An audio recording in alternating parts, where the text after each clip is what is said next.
Srikakulam bus stand ఈ issue దాదాపు 20 ఏళ్ళ నుంచి అపరిష్కృతంగా ఉంది. అంటే ఎక్కడ దీనికి సొల్యూషన్ రావట్లే 20 ఏళ్ళ నుంచి. ఈ బస్ స్టాండ్కి సంబంధించిన ఇష్యూ నాకు 3 నెలల క్రితం ఒక ఇన్ఫర్మేషన్ ఉంది. తర్వాత రీసెంట్గా కౌన్సిల్లో మాట్లాడే ముందు కూడా కొంత ఇన్ఫర్మేషన్ గ్యాదర్ చేసుకుని నారాయణ గారిని అడిగితే ఆయన సొల్యూషన్ అయితే చెప్పారు. సరే, ఇక డైరెక్ట్గా వచ్చి చూసి సిచ్యువేషన్ ఎలా ఉంటుంది ఏంటనేది చూసుకొని మాట్లాడారు.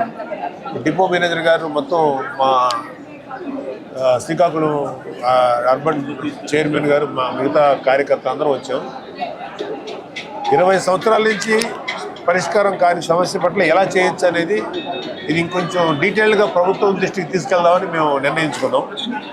ఇప్పుడు రోజుకి 60,000 మంది ప్రయాణికులు ప్రయాణించేటువంటి బస్ స్టాండ్, ఈ పెద్ద బస్ స్టాండ్ 60,000 మంది ప్రయాణించేటప్పుడు వర్షం వచ్చి ఒక 3 నెలల పాటు వాటర్ బాగా నిల్వ ఉండటం వల్ల ప్రయాణికులు చాలా ఇబ్బందులు పడుతున్నారు. అంతేకాకుండా ఎక్కడ గొయ్యి ఉందో ఎక్కడ ఏముందో తెలియకుండా వాటర్ క్లాగ్డ్ ఏరియాలో నడిచి వెళ్ళటం అనేది ఒక ప్రమాదకరమైన విషయం. అలాగే వాటర్ ఇంకా ఎక్కువైపోతే బస్ స్టాండ్ ఈ కాంప్లెక్స్లో కూడా వచ్చేటువంటి పరిస్థితులు ఉన్నాయి. ఇదేంటంటే నేను అడిగినప్పుడు ఏంటంటే వాటరు తీసి బయటికి మెయిన్ డే అండ్ నైట్ దీంట్లో సెంటర్ జంక్షన్ డ్రైన్లో కలుపుతామని వీళ్ళు ఆలోచిస్తున్నారు. అది ఒక సొల్యూషన్ ఉంది, అది టెంపరీ సొల్యూషను. ఇప్పుడు మాట్లాడిన దాన్ని బట్టి నాకు అర్థమైంది ఏంటంటే యాక్చువల్గా బస్ స్టాండ్ తాలూకు ఇంటిగ్రేటెడ్ బస్ స్టాండ్ కనుక క్రియేట్ చేయగలిగితే బస్ స్టాండ్ ఈ లో లెవెల్ నుంచి కొంచెం హైట్ లేపితే అన్ని రకాలుగా ఉపయోగపడితే వాటర్ నిల్వ ఉండటం తగ్గుతుంది.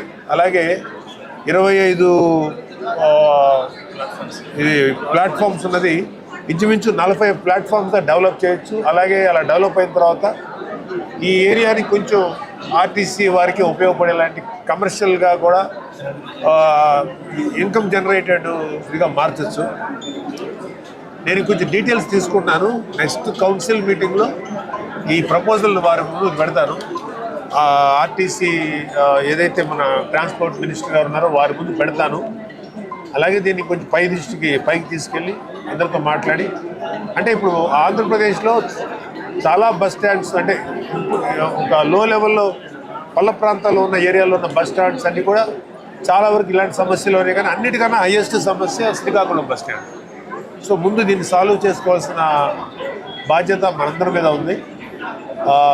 మేము ఈ విషయాన్ని ఇంకొంచెం డీటెయిల్స్ తీసుకొని ఖచ్చితంగా దీన్ని కౌన్సిల్లో నేను ప్రస్తావించి ఒక కౌన్సిల్ మెంబర్గా నాకు ఎంతవరకు అవకాశం ఉంది అంతవరకు మీకు ఇది ప్రయత్నం చేస్తానని మీ అందరికీ చెప్తున్నాను.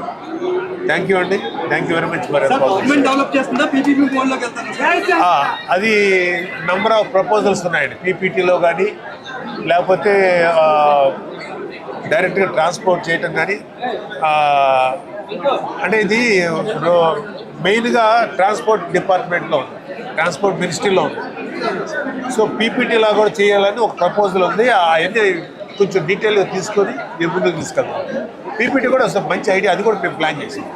గతంలో కూడా అనేక సార్లు విజిట్ చేశారు సార్, చాలా మంది చూశారు. ప్రతి సంవత్సరం కూడా వరదలు వస్తే ఇక్కడ ఉండలేని పరిస్థితి, డ్రైనేజ్ వాటర్ కూడా అవును, డ్రైనేజ్ వాటర్ పరిష్కారం అనేది సూచించారు సార్. అంటే టైం బౌండ్ ఏమైనా ఉందా? అదే టైం బౌండ్ ఏంటంటే ఇక్కడ వాటర్ని ఒక లో లెవెల్ ఏరియా తీసుకొని క్యాచ్మెంట్ ఏరియా అక్కడి నుంచి లిఫ్ట్ చేసి డే అండ్ నైట్ జంక్షన్ ద్వారా డైరెక్ట్గా నాగావళికి పంపించడానికి ఒక ఐడియా ఉంది. అది టెంపరీ సొల్యూషన్ అని వాళ్ళే చెప్తున్నారు.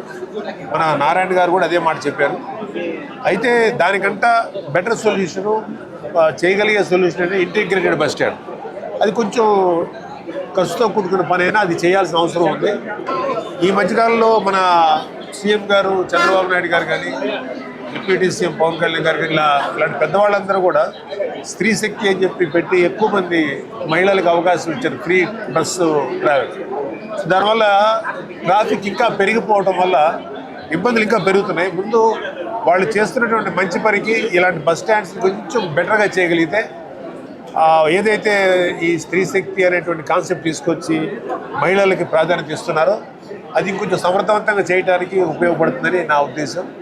డెఫినెట్గా దీన్ని మేము కౌన్సిల్ దృష్టికి తీసుకొచ్చి, ప్రభుత్వం దృష్టికి తీసుకొచ్చి ఈ బస్ స్టాండ్ ఆధునీకరించడానికి ఎంతవరకు ప్రయత్నిస్తాం. మెయిన్గా నాకు ఇక్కడ వచ్చే శ్రీకాకుళం ఏరియాలో ఉన్నటువంటి ప్రయాణికులు ఎవరైతే ఉన్నారో వాళ్ళ ఇబ్బందులు ఎదుర్కోకూడదు, పిల్ల పాపలతో వస్తారు, రకరకాల ఎకనామికల్ ఆర్థికంగా పేదలు కానీ మధ్యతరగతి వాళ్ళు కానీ ఊఎవర్ వాళ్ళందరికీ కూడా ఇబ్బంది లేకుండా కంఫర్టబుల్గా ఉండేలాగా మేము ట్రై చేద్దాం. Thank you.